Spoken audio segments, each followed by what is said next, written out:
the truth is finally going to come out. And when it comes out, this country is really going to have a moral reckoning. How did we allow this to happen?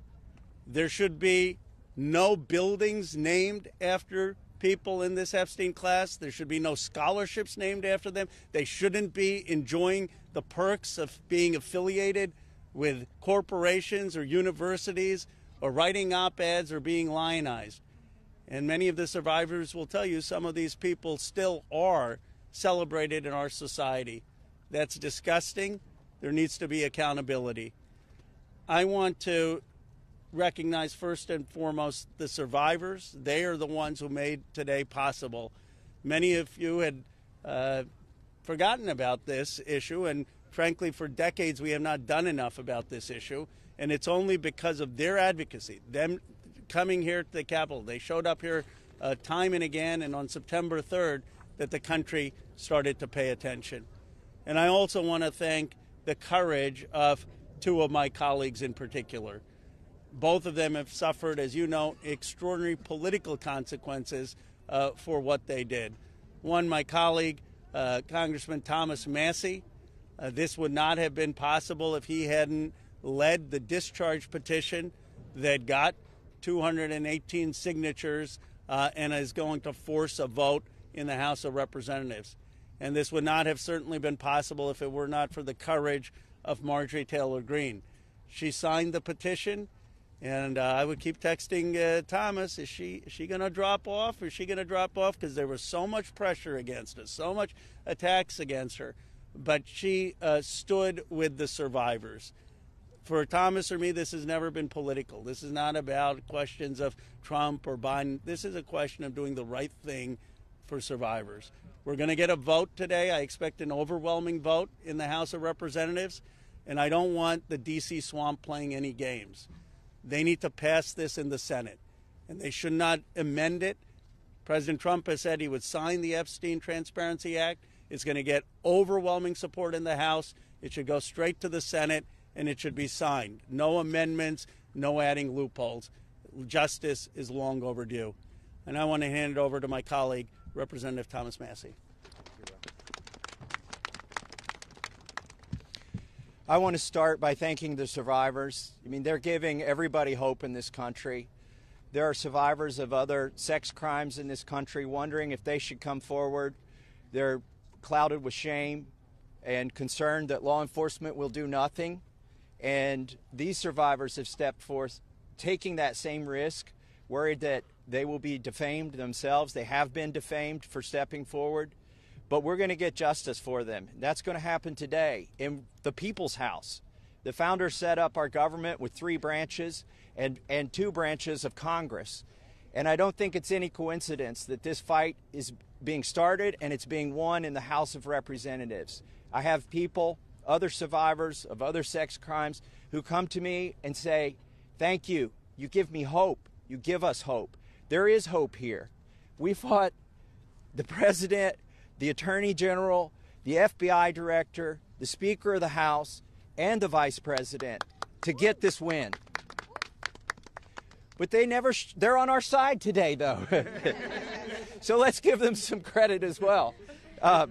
They are finally on the side of justice. And as Rose said, don't muck it up in the Senate. Don't get too cute. We're all paying attention. If you want to add some additional protections for these survivors, go for it. But if you do anything that prevents any disclosure, you are not for the people and you are not part of this effort. Do not muck it up in the Senate. So with that, I just want to say I am hopeful too. I didn't know that we would succeed when Roe and I started this effort. Most discharge petitions never make it, maybe only 4%. So we had long odds. But we had some brave women on the Republican side. My colleague Marjorie Taylor Greene is one of them who's here with us today. You cannot even imagine the consequences that they have suffered. My colleague Lauren Boebert and my colleague Nancy Mace, they stood so strong. They put their names on a document in here, and then they were pressured in ways that you cannot even imagine, and they stood strong. And that's why we're here today. And they didn't take us seriously. over at the executive branch or in the Senate, because they always thought they could flip one of these women. They could convince them or cajole them or intimidate them into taking their names off of this petition. But they did not succeed. This is a victory for those women and women all over the country today, and I'm just glad to be a part of it. With that, I want to introduce my colleague, Marjorie Taylor Greene. Yes. Thank you, Thomas. Thank you, Ro. I woke up this morning and I turned to my weather app to check the temperature, and it was 32 degrees. And my first thought was, hell has froze over. I want to speak goodness and love and hope into the women standing behind me and all of the other survivors whose names you don't even know, but stand with these women. They are survivors, and they are strong, and they are courageous, and they are daughters of God. They are not victims. These women have fought the most horrific fight that no woman should have to fight, and they did it by banding together and never giving up. And that's what we did by fighting so hard against the most powerful people in the world, even the President of the United States, in order to make this vote happen today. I was called a traitor by a man that I fought for 6 years for. And I gave him my loyalty for free. I won my first election without his endorsement, beating 8 men in a primary. And I've never owed him anything, but I fought for him for the policies and for America first. And he called me a traitor for standing with these women and refusing to take my name off the discharge petition. Let me tell you what a traitor is. A traitor is an American that serves foreign countries and themselves. A patriot is an American that serves the United States of America and Americans like the women standing behind me. And I want to tell you that this only became possible today because the American people, whom we serve as representatives here in Congress, demanded that this vote happen, and they put more pressure on every single elected politician in this city than has ever been put on them. And today you are going to see probably a unanimous vote in the House to release the Epstein files, but the real fight will happen after that. While I want to see every single name released so that these women don't have to live in fear and intimidation, which is something I've had a small taste of in just the past few days, just a small taste. They've been living it for years. But the real test will be, will the Department of Justice release the files? Or will it all remain tied up in investigations? Will the CIA release the files? Will a judge in New York release the information? That's information that needs to come out. And will the list of names that these women privately hold, and they hold it because of their fear in their heart of what would happen to them if they release it on their own, will that list of names come out? That's the real test. So I want to thank Thomas Massey and Ro Khanna for your bravery in doing something that is much needed in America, crossing the political aisle that has become bigger than the Grand Canyon in America. But these men crossed that aisle on behalf of these women. And that is more of what is needed today in America than ever in our history. So thank you so much. Who's next? Ro, I'll let you introduce. Thank you. Thank you. Thank you. Thank you, Marjorie, Representative Greene, for your courage and your words. Before I introduce our survivors, I just want to say that they will make their statements, and then you can ask questions of Representative Massey, myself, or Representative Greene, but we do not want people asking questions and cross-examining the survivors. They're here to tell their stories, and they should be heard by the American people with respect. Of course, Congressman Massey, myself, and Congresswoman Green would be happy to answer questions after that. With that, let me introduce the survivor who's helped organize a lot of this, and will be telling her own story and introducing the other survivors. Haley Robson, thank you for your courage and leadership. Absolutely. Thank y'all. Oh, good morning. It's a little chilly coming from Florida. Not used to it. I want everybody to take a look. I know everybody sees us today as grown adults, but we are fighting for the children that were abandoned and left behind in the reckoning. This is who you're fighting for. This is who Congress is fighting for. This is who the House of Representatives are fighting for, and hopefully the Senate will fight for us too. I want to kick this off right, and I want to address Marjorie Taylor Greene, Thomas Massey, and Rokana. I want to express my gratitude for all three of you, and I know, Rokana, we spoke earlier. This is an incredible thing that I'm watching as a Republican, and this is non-political, but for you to go against your own party and to be ostracized, there's no place for political violence, there's no place for intimidation, and I can say firsthand, stepping out against Epstein and his crimes against children, we have all experienced that ourselves. So for you to knowingly put yourselves at risk and put your career at risk is unbelievable to watch, and we are so grateful. I also want to make a proposition for Marjorie Taylor Greene, because you've been an advocate for this. If you decide to read those names on the House floor for immunity, I will be more than happy, no security needed. I will stand beside you. I will hold your hand. I will hold your coat in solidarity with you. And on top of that, I did talk to Priyapal Jayapal, who said she would be more than happy to read those names too on the floor with all of us. It's time that we put the political agendas and party affiliations to the side. This is a human issue. This is about children. There is no place in society for exploitation, sexual crimes, or exploitation of women in society. There's no room for it, guys. We're not having it. And to the President of the United States of America, who is not here today, I want to send a clear message to you. While I do understand that your position has changed on the Epstein files, and I'm grateful that you have pledged to sign this bill, I can't help to be skeptical of what the agenda is. So, with that being said, I want to relay this message to you. I am traumatized. I am not stupid. I am traumatized. I am not stupid.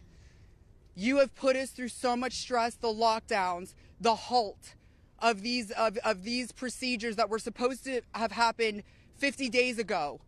The Adelita Grijalva who waited to get sworn in, and then get upset when your own party goes against you because what is being done is wrong. It's not right. For your own self-serving purposes, this is America. This is land of the free. Land of the free. In 1863, we have a woman on top of the Capitol building represent freedom. I do not feel free today. I don't know if the women behind me feel free today. So I am begging every member of Congress, every representative, to step up and choose the chaos, choose the survivors, choose the children, protect the children, all children. You protect all of us equally. Thank you very much for your time. Following that, Lisa Phillips will be the next survivor.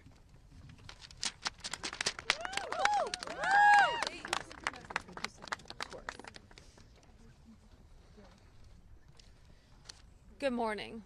My name is Lisa Phillips. It's an honor to stand here again for something America is finally united on: the immediate release of the entire Epstein files. In a divided nation, this is one demand we all share. Last time I stood here, I made a promise to all survivors watching. If those in power refused to release the truth, we would start uncovering it ourselves. For anyone who doubted that, that moment has already arrived. Since that day, more survivors across the country and around the world have reached out. Text, emails, DMs, firsthand accounts, and evidence. Many are women who were abused or trafficked through the international modeling pipeline Epstein built. promising visas, apartments, opportunities, futures, while exploiting their dreams for abuse. Most are still terrified to speak publicly because the men involved are powerful. They're connected, and as we know, they're protected. For too long, survivors have watched others speak for us. And while we are grateful for our allies in Congress on both sides, we've realized something. This fight belongs to us. We lived it, and we know the truth. And we will not wait quietly for institutions to decide when we're allowed to speak. The survivors now coming forward have entrusted us with their stories. We are sharing that information with the proper authorities, and when it can safely be made public, it will be. So today, we are launching something historic. The first national, survivor-led political movement in America. Nonpartisan, laser-focused on exposing the systems, the loopholes, power structures, and silencing mechanisms that have protected predators for far too long. We are stepping directly into the halls of power, into the political arena. We will help rewrite laws that failed us and build protections for our nation's children together, targeted by sexual exploitation. Together, today, survivors begin our own fight, the survivor revolution. And we intend to change this nation for the better. If you're a survivor who wants to join us, please reach out. And to anyone who benefits from the current system, intentionally or not, remember this. Alone, yes, we are afraid. But together, we are feared. Thank you.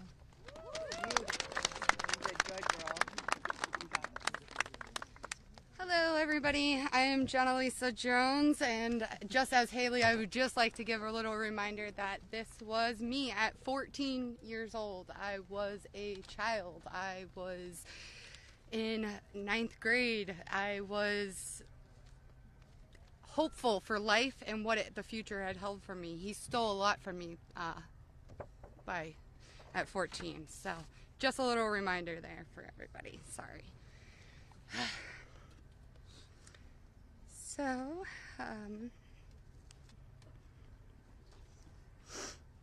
I just want to start out by saying thank you for all of you for being here today. I want to start by expressing my deepest gratitude to the members of Congress who have stood with us, the survivors, in demanding the transparency and justice. Your support is a signal that this institution can still serve the American people. This issue was never one that should have divided us the way it has. In fact, it should have united us. Sexual abuse is not a Republican issue. It is not a Democratic issue. It is also not a hoax. We are here as American survivors of a man who used his wealth and power to hurt young girls and women. The world should see the files to know who Jeffrey Epstein was and how the system catered to him and failed us. Emotionally, this process has been distressing. First, the administration said it would release everything and applauded President Trump for that. Then it fought to release nothing. Now that checks and balances of our democracy have worked and the bill is getting passed to release the files, we are hearing the administration say they intend to investigate various Democrats who were friends with Epstein. I beg you, President Trump, please stop making this political. It is not about you, President Trump. You are our president. Please start acting like it. Show some class. Show some real leadership. Show that you actually care about the people other than yourself. I voted for you, but your behavior on this issue has been a national embarrassment. It is time to take the honest, moral ground and support the release of these files, not to weaponize pieces of the files against random political enemies that did nothing wrong, but to understand who Epstein's friends were, who covered for him, what financial institutions allowed his trafficking to continue, who knew what he was doing, but was too much of a coward to do anything about it. Jeffrey Epstein and Ghislaine Maxwell were able to recruit and abuse young girls and women. Then the country will learn nothing, and has horrible history will repeat itself if we do not do something about this. Thank you to the brave congressmen and women who have stood by us and recognized our side is the American side, and we should all be proud once again to be Americans. I want to just extend my thank you so much to all three of you very, very much. The first time we were here, listening to the, people yell shame at you, and when she was here in support of us, really hit home and spoke some volumes, and I just very much appreciative of your support, and we stand by you. Don't let any of them bully you. We're here for you. Thank you, guys.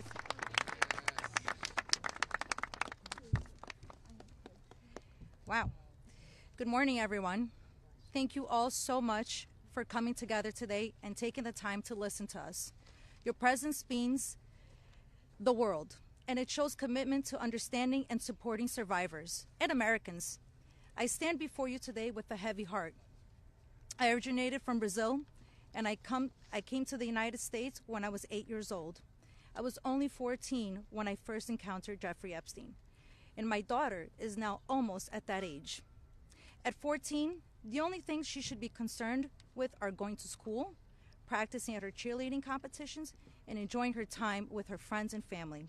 She should not have to bear the burden of worrying about being manipulated or exploited. At this age, she is still a child, and no child should ever have to face such threats. I also want to address a troubling statement made by a prominent figure on a major platform who suggested that a 14-year-old should not be considered a victim of pedophilia. This is a dangerous and incorrect notion. When we talk about how children at 14 should still be treated as children, I ask you to look at the young people around you. Remember when you were that age? Do you think you should have been responsible for being groomed? Put yourselves in our position when we were young. I am here today not to just share my story, but to call on all of you to help make a difference. We need to support to push for the Transparency Act and release the Epstein files. Please reach out to your Congress members and senators and urge them to support this crucial legislation. The truth is something that we all deserve, and it is vital for safety and protection of the future of generations. Think about all the young people in your life, your daughters, your nieces, your friends. Let's stand together and ensure that they grow up in a world where they are safe and valued. I often wondered, why did this happen to me? And then I realized, God only gives you what you can handle. I'm here for a purpose, and that purpose is to make a difference today. So, let's stand together to protect our children and our peace. Thank you.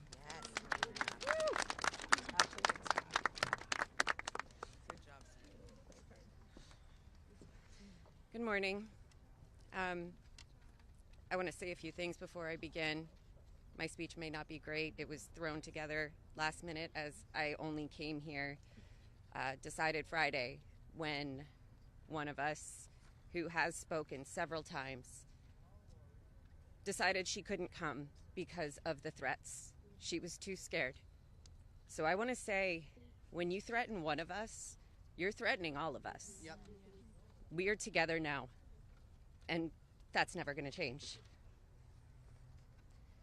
This is me at 16 when I met Jeffrey Epstein. Now I'll start. It is an honor to stand here before the American people. However, I shouldn't have to stand here at all. I'm here because as a child, I was pulled into Jeffrey Epstein's world, a world built on exploitation and manipulation of innocence and the protection of powerful men and women who believed that they were untouchable. Today, we'd rather be preparing for the holidays. We'd rather be at home with our families, baking with our children and decorating the Christmas tree as we try to move past this horrific moment that has impacted our entire adult lives. However, that's not possible because it's become something it should have never been, political and sensationalized. The truth is simple. We were victimized as children and failed repeatedly by the very system that was supposed to protect us. That's why we stand here today, to demand justice and accountability, not just for Epstein and his crimes, but for every predator and every enabler who participates in or protects abusers. The Epstein case was gravely mishandled consistently and deliberately over many years. Epstein could have been stopped decades ago, but instead he was able to continue his abuse, even during his sweetheart deal, yes, with his ankle monitor on and beyond. A deal that protected him and silenced us. While I was a child fighting to survive what happened to us, federal prosecutors were negotiating ways to shield powerful adults. And the failures didn't stop there. Our civil cases were met with hostile judges and delay tactics, intimidation, and PR campaigns designed to smear us in the public eye. We were treated as problems to be managed instead of victims to be protected.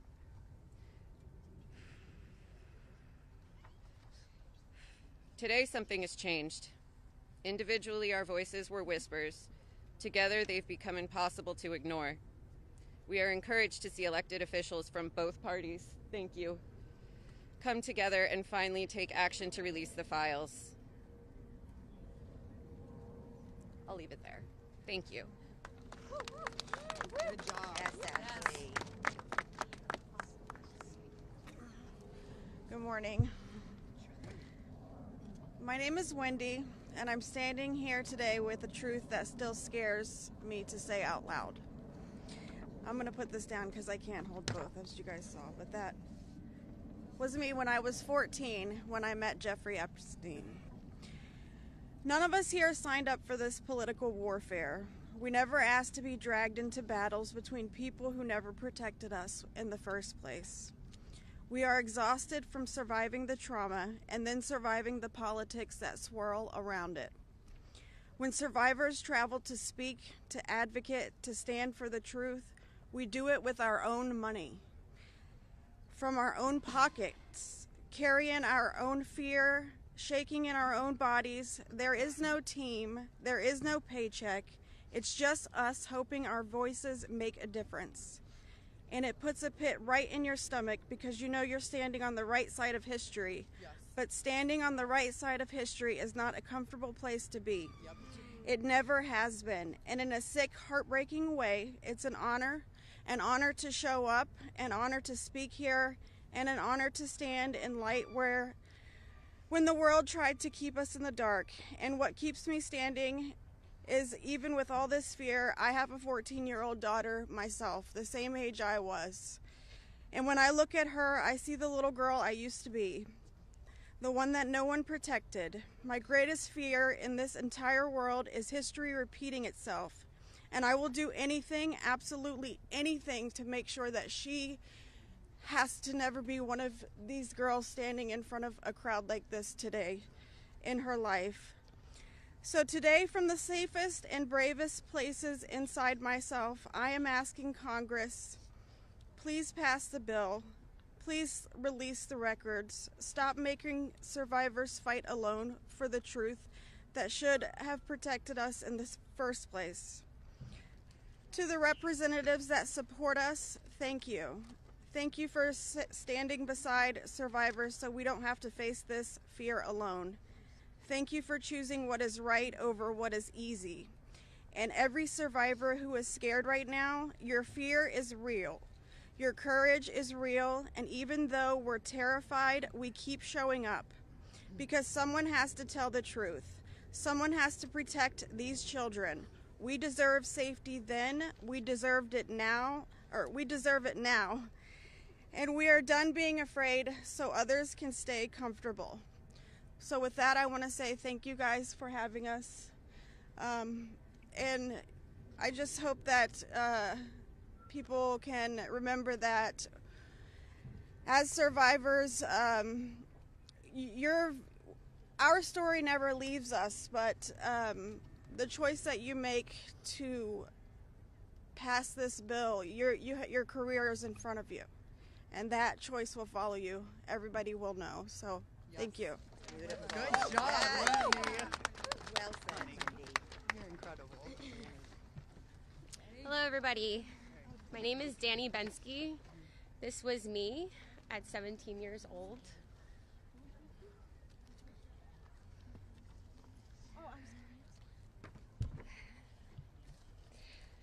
Coming from the dance world, I was recruited in 2004 after a systematic breaking down where Epstein leveraged my mother's brain tumor scans. He threatened me to withhold care for her. He trapped me in a year-long cycle of abuse. The last time I was here in Washington, D.C., I talked about being a part of this beautiful mosaic of women behind me, and they are exactly that. They are a beautiful mosaic of energy and passion and love and life. I am one story of 1,000. You think of that number, 1,000. I spoke of how big our hopes and dreams once were, and I talked about how they were completely shattered at the hands of Ghislaine Maxwell and Jeffrey Epstein. Now, I look at this amazing community behind me. They are survivor sisters. We are together. We stand together in this. And I realize that we are a representation of women across America. We come from different backgrounds. We have different religions. We are different races, different creeds, different ethnicities. We have different political affiliations. Some of us don't want to be political at all. And yet we stand here together for this cause. We're united in the call for transparency, complete transparency, to find justice. Justice for our younger selves. These pictures that you see, they're real people.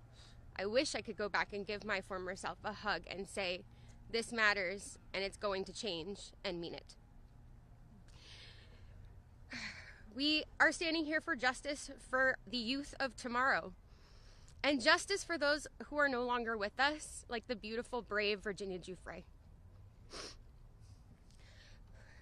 We understand that the road is long, but I implore you to stay the course, please. Living in an age where you can get news in 10-second clips on your phone, I know that this is a big task for us, but it's a very personal one for survivors. It's a very personal one for us as a country. So I'd like to ask you to try something right now. I'd like everybody to close their eyes or soften their gaze just for a moment, and I want everybody to think of a child that is close to them between the ages of 14 and 18 years old. It could be your daughter, it could be your niece, it could be a friend's kids, it could be you at a former age, it could be your mother at that age. But really envision that for a second, 14 to 18 years old. Once you think of that person, I want you to think about what they feel like. What is their energy? What do they smell like? What sound do they make when they laugh? Really think about that child just for a moment. Now I want you to picture a pair of giant looming wooden doors and an overbearing marble landing. Those are the doors to Jeffrey Epstein's house. Do you allow that child to enter or not? If the answer is yes, you would allow entrance. You stand with predators. If the answer is no, then congratulations, you're on the right side of justice. Now you have homework. I am calling for the American people. You have homework. Call your congressional leaders. Call your senators. Please support this bill. Let's get it all released. Thank you very much.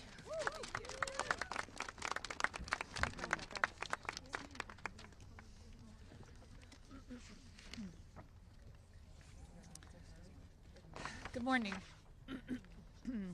My name is Annie Farmer, and this is a photo of me and my sister Maria Farmer. Around the time I was 16 and she was 25. That's how old we were when we were abused by Epstein and Maxwell. Survivors have repeatedly stated that our pursuit of transparency and justice is a nonpartisan issue. But given the political noise surrounding this case, I just want to remind people of some of the facts. In 1996, when my sister Maria bravely blew the whistle on this group by reporting to the FBI what Epstein and Maxwell did to both of us, they hung up on the phone on her, and there was no follow-up of any kind. Bill Clinton was president. In 2006, the FBI came to us, finally interviewed us, and asked us both to be witnesses against Epstein. We were very anxious, but we agreed. And then we didn't hear back from them due to their infamous sweetheart deal. George W. Bush was president. In 2015, when the DOJ was sent FOIA requests for Maria's FBI files, and they were denied, as they have been many times, Barack Obama was president. In 2019, when Epstein died in prison due to either negligence or foul play, Donald Trump was president. In 2023, Maria's attorneys sent a letter on her behalf to the government, requesting an investigation into the repeated law enforcement failures in this case, similar to what was done in the case of Larry Nassar. They declined to do so. Consequently, my sister filed notice that she would be suing the government for failing to uphold its legal, ethical, and moral duties in this case. Joe Biden was president. This year, after campaigning on a pledge to finally release the files, under Trump's second presidency, the DOJ announced they were closing the investigation into Epstein's co-conspirators, and then transferred Ghislaine Maxwell into a prison camp, where it is well documented that she is receiving special treatment. This is not an issue of a few corrupt Democrats or a few corrupt Republicans. This is a case of institutional betrayal. Because these crimes were not properly investigated, so many more girls and women were harmed. My sister, because of her bravery, was repeatedly threatened and lived in fear, with dire consequences for her health and her career. 30 years later, even as oceans of allegations and obvious truths have emerged, the government has still not chosen transparency. This is why we have all come together as one united voice to demand the release of all the Epstein files and to finally bring the truth out of the shadows. Yes. Yes.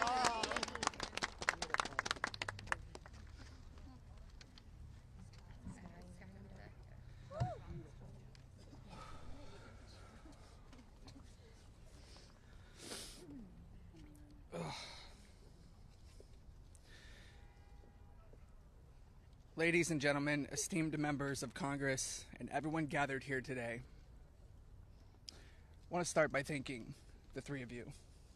Thank you.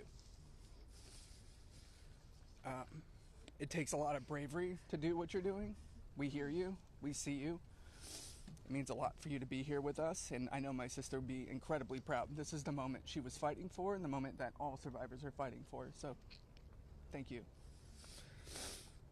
My name is Sky Roberts, and I stand before you as the brother of Virginia Roberts Giuffre, a warrior, a mother, and a sister whose legacy will forever resonate in the hearts of those who understand the fight against injustice. Today we find ourselves in a place of deep sorrow, shattered by the loss of our beloved sister. Yet, we are honored and privileged to carry her voice forward and continue her relentless fight alongside her fellow survivor sisters. Virginia's story is one that should have been filled with promise, but instead it became a harrowing tale of exploitation and survival. At just 16 years old, she took a job at Mar-a-Lago, believing she had secured a dream summer position. But that dream quickly morphed into a nightmare when Ghislaine Maxwell preyed upon her innocence. This isn't just the story of one girl. It's a story about the insidious nature of power and abuse, a dark chapter in our society that must be told. Virginia was no stranger to trauma. In her memoir, Nobody's Girl, she shares the painful truth that she had already suffered abuse at the hands of our father and a family friend. But what happened next was unfathomable. Epstein and Maxwell didn't just abuse her, they trafficked her to a network of the rich and powerful. Princes, prime ministers, politicians, financiers, and lawyers. These men committed unspeakable acts against her will, and against the will of countless survivors who stand united with us today. Virginia's strength was tested in many ways that most of us can hardly imagine. She was manipulated, coerced, and threatened, forced into complicity in her own devastation. She often spoke of psychological scars that ran deeper than the physical ones. From the start, she wrote, "They manipulated me into participating in behaviors that ate away at me, eroding my ability to comprehend reality and preventing me from defending myself.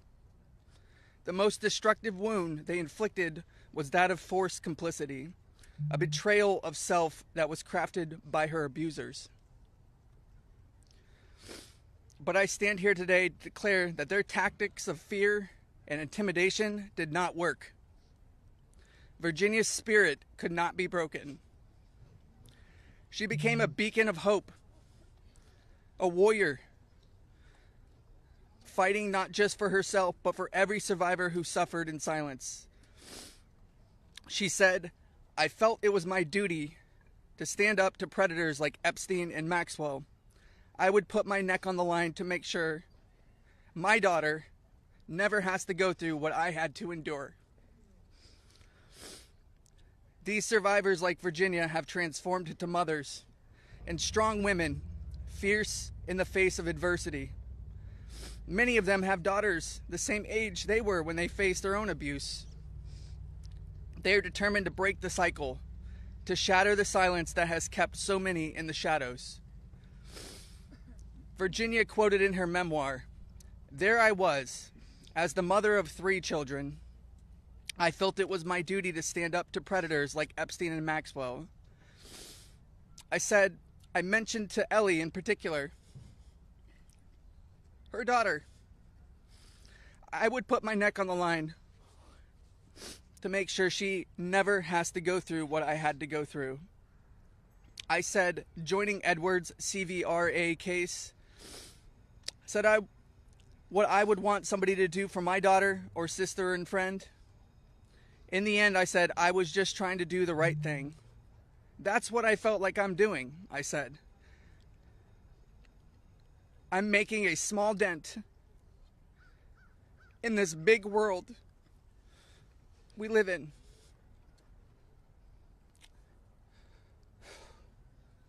Well, sissy,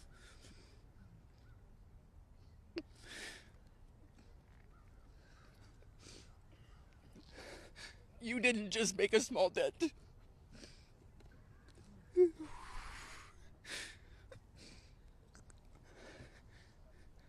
You made a monumental impact, a resounding statement that echoed across the world. You built an unbreakable wall, a barrier that will protect future generations from the horrors of abuse. As we gather here today, I urge each of you, members of Congress, advocates, and all those who hear this message, to join us in this fight. We demand justice, accountability, and support for survivors. And we keep getting asked this. What does justice mean, you ask? It starts with acknowledgement. That's the first step. Acknowledge in the face of survivors that this happened and that this is true. Your vote carries that weight. My sister is not a political tool for you to use. These survivors are not political tools for you to use. These are real stories, real trauma, and it's time for you to stop just talking about it and act. Vote yes.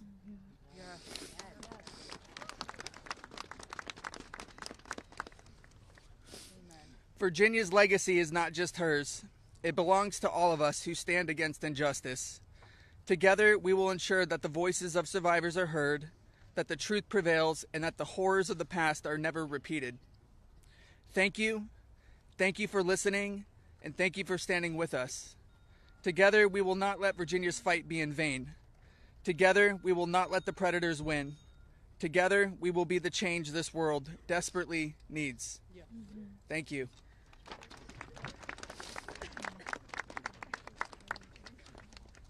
It was so beautiful.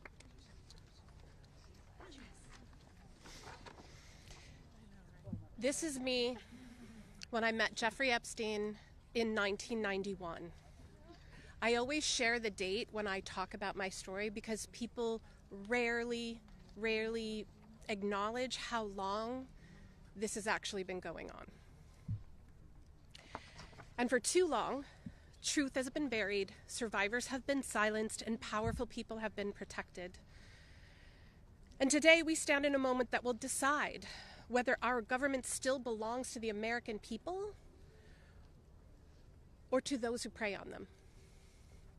Because when mountains of evidence and decades of victim reports across 5 administrations still lead to sweetheart deals or no prosecution at all, this isn't just one case gone wrong.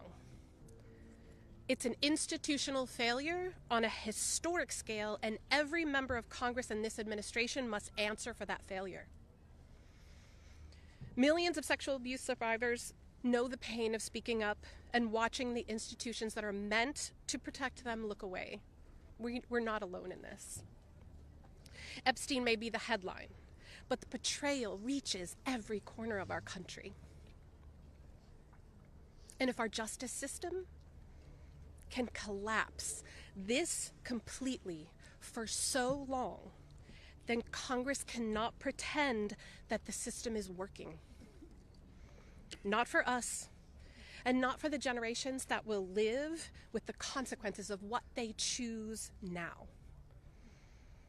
One long overdue step towards repairing this damage is the Epstein Files Transparency Act. Because without transparency, there's no accountability. Without accountability, there is no justice. And without justice, democracy dies. Yeah. So representatives, you have a choice to show millions of Americans whether you stand with us or with the powerful predators that are counting on your complicity. Thank you. Yeah. Good job.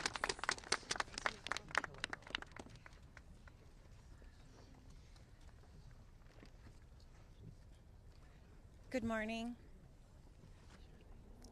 This is me. This was me. My name is Charlene Rochard, and I stand before you today not as a victim of rumor or conspiracy, but as a survivor of Jeffrey Epstein's abuse. Far too long, survivors like me have been dismissed, silenced, or told that our pain was exaggerated or fabricated. Let me be clear. This is not a hoax. Yes, it's not. What we endured was real, and it has scarred lives across 5 presidential administrations. The truth has been buried in sealed files and hidden records for far too long. The Epstein Files Transparency Act is not just about survivors. It's about America itself. How can we keep America great if the principles the nation was founded on, that power belongs to the people, is not protected? No one, no matter how wealthy and well-connected, stands above the law. If we cannot face the truth, then we betray the very ideals that defines us as a country. By passing this act, Congress has the chance to prove that truth matters more than privilege, Yes. that justice matters more than influence, and that America has the courage to confront even the most uncomfortable realities. This is not just about survivors. It's about every American who believes in accountability, fairness, and the promise of justice. I stand here today not only for myself, but for every survivor of Jeffrey Epstein's abuse who has carried this burden in silence, and for every citizen who believes that justice delayed is justice denied. Yeah. I want to thank Representatives Ro Khanna and Thomas Massey for standing with us. Thank you. And I especially want to thank Representative Marjorie Taylor Greene.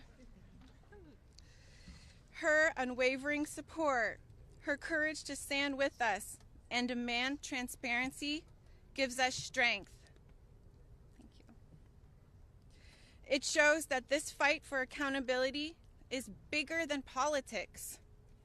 It's about humanity, justice, and truth. This is about America's future. It's about whether we, the people, will be heard when we have the courage to stand for truth and justice. Our voices are real. Our pain is real. And our demand for justice will not be silenced. Thank you. Amen. Girl, Charlene. Hello. Good for you, girl. You did amazing.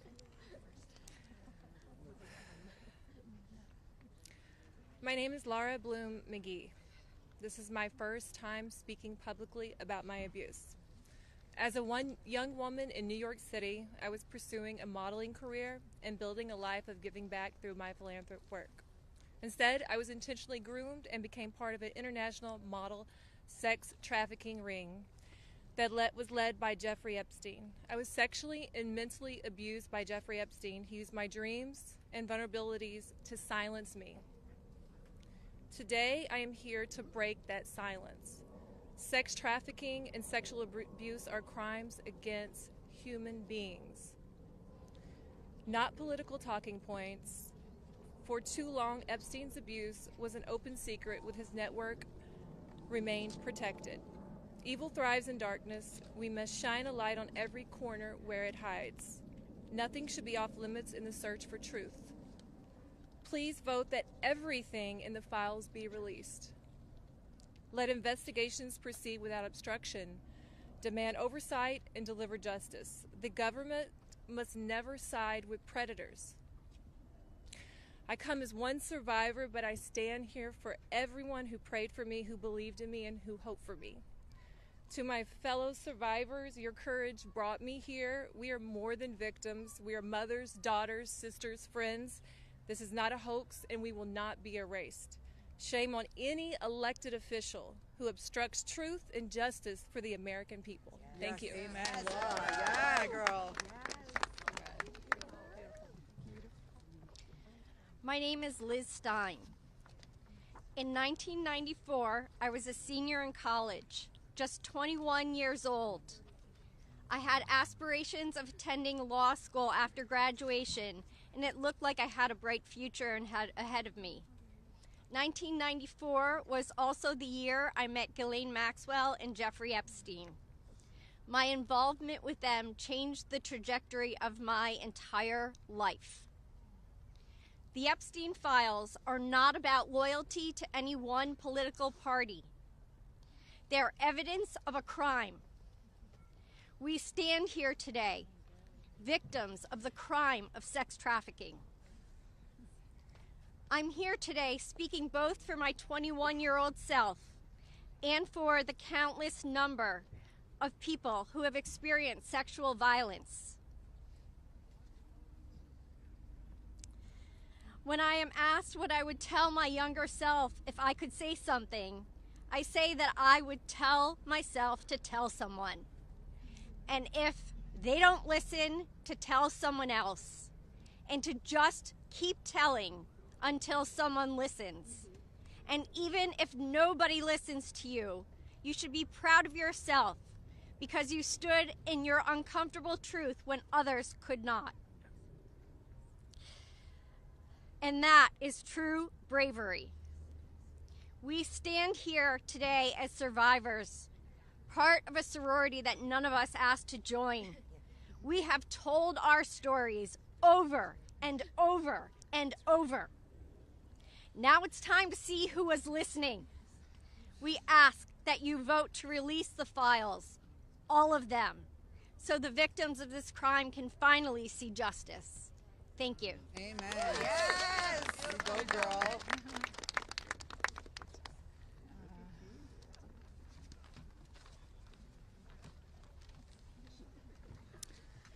Well, hello, everyone, and I want to first say thank you for your ongoing leadership. I know it must not be easy thing to do, much like it's not easy for us to be doing this. So I guess we're in this together. So thank you so much. I feel like our courage has, we're reflecting, mirroring courage, because that's what it takes to do this, right? So this was me at 22 years old. I was not a child, technically, very young adult. I imagine most of you here can relate to the mindset and to be 22 years old. So today is a good day, and I thank God for that. It's widely and undeniably clear that our current political climate is quite rigid and seemingly at war with one another. This sets a stage. This sets a stage for voices, survivor voices, to get spoken over and drowned out by the political darts whizzing by. Not today, though. Today, our truth and our power have steadily risen up. We are at the peak. Our voices prevail today. Our voices initiated the coming together of both political parties. That's pretty big, I think. Republicans and Democrats, we all stand together today. We all stand together for justice, and we must continue to do so to protect the integrity of our country and our democracy. Truth and justice must prevail. The children today are those that will lead this nation one day. Think about that. What does that mean to each of you? If anyone doubts that this does not directly contribute to the fate of our country and democracy, I challenge you and I urge you to think again. Our voices are a fundamental pillar of future generations. Today, that's what we stand here for. Accountability, action, and justice. Let's get this vote done today. Let's send it through the Senate and straight to President Trump's desk for signing. I'd like to be there that day that he signs. I'm sure all of us would like to be there. Today is a good day, and let's keep moving forward. Thank you so much. I just want to give you a hug. Okay. Hey guys, we're actually pressed for time, so we are not going to be taking questions. Going further, I bring back Rokana. He's going to do our closing conversation and comments. Well, thank you, Haley. Teresa is right. It's pretty big what the survivors have accomplished today. And I just want to say how eloquent, strong, and admirable they were. Let's give them a round of applause for their courage. Thomas and Marjorie and I will take a few questions from people who haven't. Yeah. Go ahead. Is basically right now calling on the Senate to make revisions to this bill because he says it doesn't adequately protect the survivors, the victims that are standing behind you. Your response to that? That's been a red herring all along. The survivors have always been in favor of this legislation, and there's a provision in there you can read, if he would just read it, that protects them.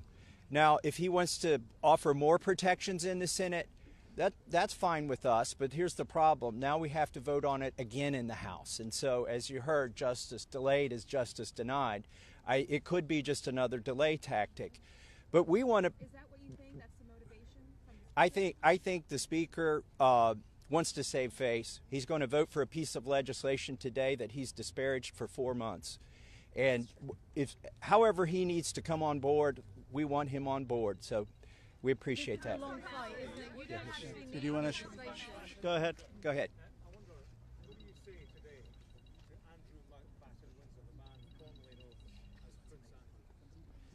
Well, there's becoming a reckoning in Britain that needs to happen in the United States.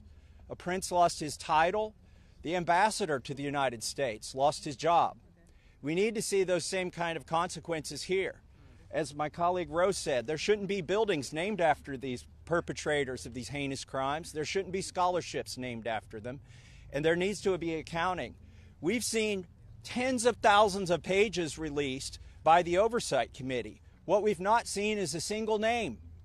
So I implore you to look and see if we have true justice and transparency in here. And the survivors will know when that has happened. And I do think that Prince Andrew does need to come and testify at our Oversight Committee, and that can be bipartisan. But I share Thomas's view that the urgency that the British people have shown in getting justice needs to inspire an urgency here in America. Go ahead. Go ahead. Go ahead. You don't need legislation to get the files released. President Trump could just release them today. Well, Is that frustrating for you? Why isn't he doing that? And also, did you ask him to be here today? It's a really powerful moment, this. Look, I'll let my colleague speak. I hope the president meets the survivors. And I hope when he signs the bill, the survivors are there.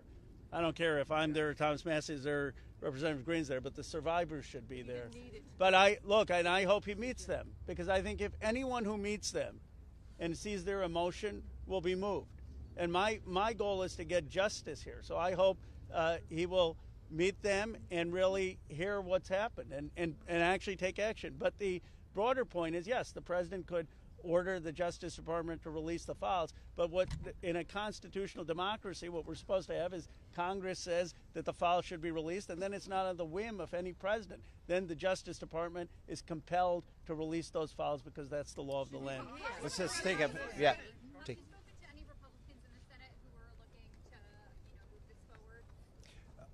So Senator Merkley is a Democrat. He's led the exact same legislation that Roe and I introduced in the House.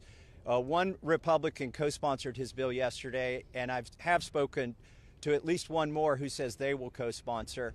The important thing about the Senate is that they need not to muck this bill up. There's a lot of attention on here. We've needlessly spent 4 months dragging this out. A duly elected representative, was denied her seat in Congress for 49 days, and it's time to pull the Band-Aid off. The Senate, it may be tempting for them to get cute and to do things that will limit the release of these documents. They are afraid that people will be embarrassed. Well, that's the whole point here. They need to be brought to justice, and embarrassment is no reason to stop it. So the Senate, John Thune, it's up to him. He needs to bring this to the floor of the Senate, and I think the vote today will show that in the House. And the president, look, the president has said he would sign the bill. You're going to get almost a unanimous vote here. So you have the president and a unanimous Congress believing that this protects the survivors and is calling for the release. There's no reason for the Senate now to, as Representative Massey puts in, muck around with it. They need to put it up, have a vote, have the president sign it. If there's any further protections, they can do that through the DOJ process. But what they should not do is delay a vote on a bill that the House is going to vote overwhelmingly for and that the president supports. Just go ahead. Congresswoman Green, you raised the question of whether or not the Justice Department will actually release these files. Do you take the president at his word when he says he's going to sign this bill, and do you have confidence that these files will actually be released? I only take people's actions seriously, no longer words. And what do you think the president's actions? And I'll tell you, because I wasn't a Johnny-come-lately to the MAGA train.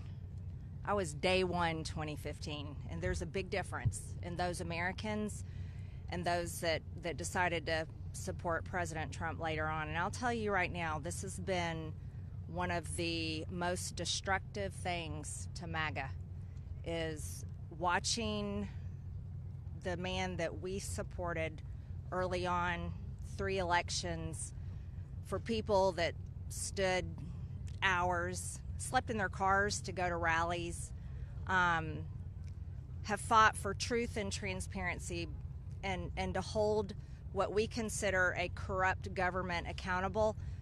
Watching this actually turn into a fight has ripped MAGA apart. And the only thing that will speak to the powerful, courageous women behind me is when action is actually taken to release these files, and the American people won't tolerate any other bullshit. That's where we are today. Thank you. Go ahead. Les, 2 more questions, and then we're around all day. Is this a watershed? How would you sum up today in terms of your battle to get to the truth? I would say that these survivors have been fighting for decades, and they finally are being heard by the American people, and we're finally going to have a reckoning for this Epstein class that has gotten away with horrific things. Look, I grew up in Bucks County, Pennsylvania. People went to church, they played Little League, they went to their neighbors for barbecue. They didn't go to a rape island and abuse young girls or traffic young girls. And people with extreme wealth have thought that the laws don't apply to them, and their culture is totally out of touch with the values that built America. And finally, we're going to have a reckoning over it. How worried are you? Let's take the lady here. Let me ask you this. You said you wanted this to go straight to the Senate.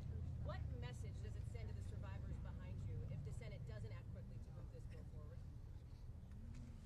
Well, they're not here. They're not going to answer questions, so I'll answer a question.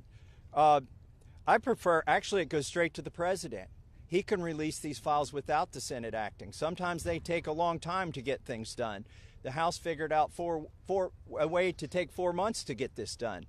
I think it's disrespectful to the survivors if they delay this. There's nothing more important than cleaning out the rot in this country. And this is rot, and it's not a partisan issue. And the senators need to get on this. Yes, the economy is important. Yes, international policy is important, but there's nothing more important than getting to this rot and cleaning it out. They should put it at the top of their agenda. As you know, there's a provision in the bill already that would allow the DOJ to not release certain information if it would jeopardize an active investigation. And the president just last week ordered his DOJ to conduct an investigation. What makes you think you would actually, if this bill passes, see these files?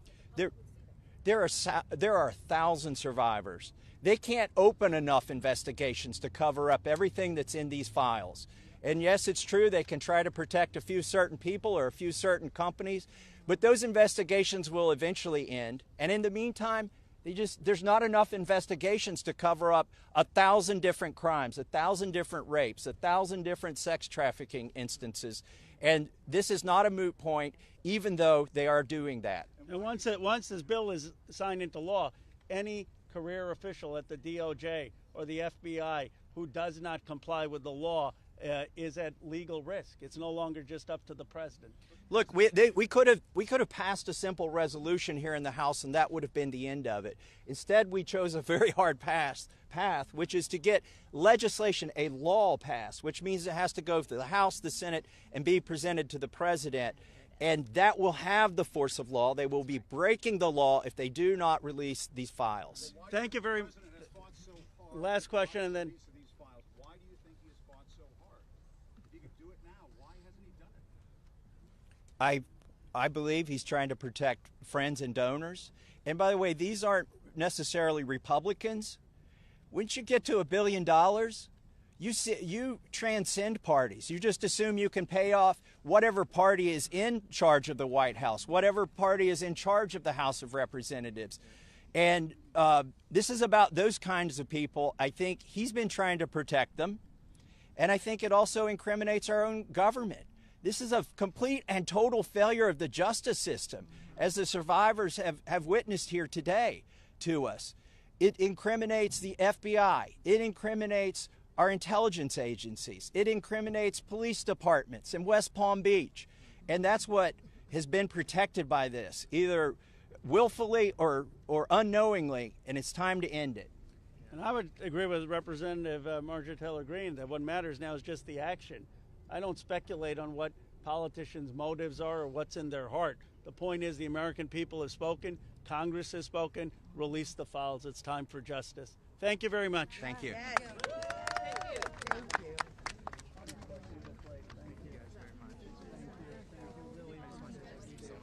Very brave.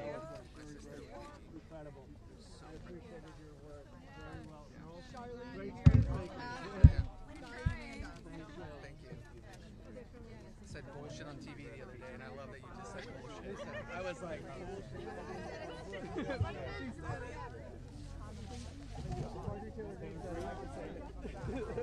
Mr. Green, how is it to hear the victims today? Mr. How is it to hear the victims today?